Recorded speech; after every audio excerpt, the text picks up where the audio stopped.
Hey, what's up guys, it's Woolsey. The review series has returned. I took a little break, got a new mic, wrote a bunch of scripts, and now I'm here to deliver the next 10 or so episodes until I need another break. The first level to kick this off again is JK by PotatoBaby. I can't actually remember who requested this level, but I'm glad they did because it's an interesting one. I gotta shout out my guy Spades for recording this for me, as it's a bit too fast paced for my capability. But yeah, this level's awesome. PotatoBaby always makes unique gameplay, although Spades reported that it's a little bit buggy at times. One thing I noticed when looking at this level is the use of H blocks, which allows a cube to jump and hit the bottom of a block. This allows Potato to sync the gameplay a lot better, and it's really nice to watch since it looks so smooth. Alongside this, the structures are brilliant throughout the entire level. There's lots of ramps and slopes and interesting jumps to keep the gameplay diverse all the way through. Also, at the drop there are many different game modes utilised with lots of inputs required on the portals. And there's also an epic duel with different game modes for each icon, which is nice to see. This level is full of appealing colour schemes that aren't too crazy, but look nice on the screen. There's a technique used in the beginning to make the blocks glisten a little bit, which is through the use of blending. Both the blocks and the background use blending, so that when these elements overlap, the block is made brighter. Also in the beginning, we see a contrasting colour of purple and orange, which is the most interesting in the level. These colours are both bright and look really good with the black used for the floor and the saws. Every block uses these colours and it makes every element tie together. Something I noticed in this part is the bases of the saws and the spikes are both clear. This looks really good and avoids the risk of the colour of the bases clashing with the others.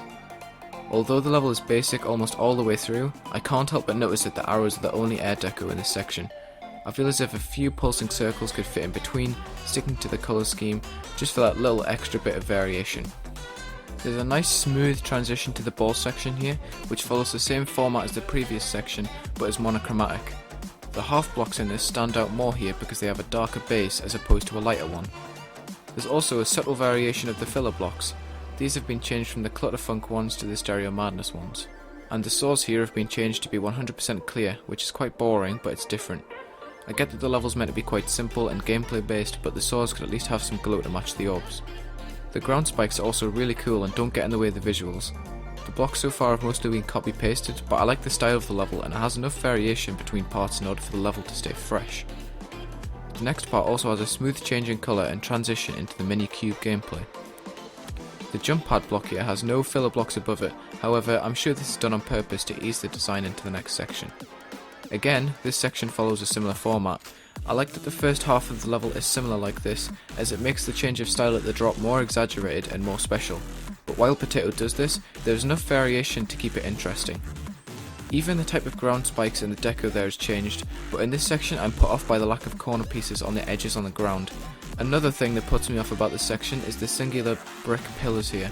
In previous sections, these filler blocks have not been 100% opaque, so these blocks now look out of place, in comparison to the lighter spots, and I'm glad these pillars aren't used all the way through and are replaced by these saws right before the drop. An issue I've had so far with this level is the lack of movement in blocks, decoration, pretty much everything. This issue recurs throughout the entire level, but it isn't as much of a problem in the drop as the blocks move on the screen quickly. I think movement in this section would make it really annoying anyway since the gameplay changes drastically. This part looks really nice. I like the mix of light and dark in the blocks as it creates a good colour depth. In contrary to the previous parts of the level, this part has really bright pulses which add to the range of shades here. I like the snakes in this part made out of the Lego looking ground spikes, as they're quite original and well made without any cracks in them. Again, we see links in the decoration such as the half blocks, saws and spikes being the same black, and the repeated arrow air deco that's been used for pretty much the entire level.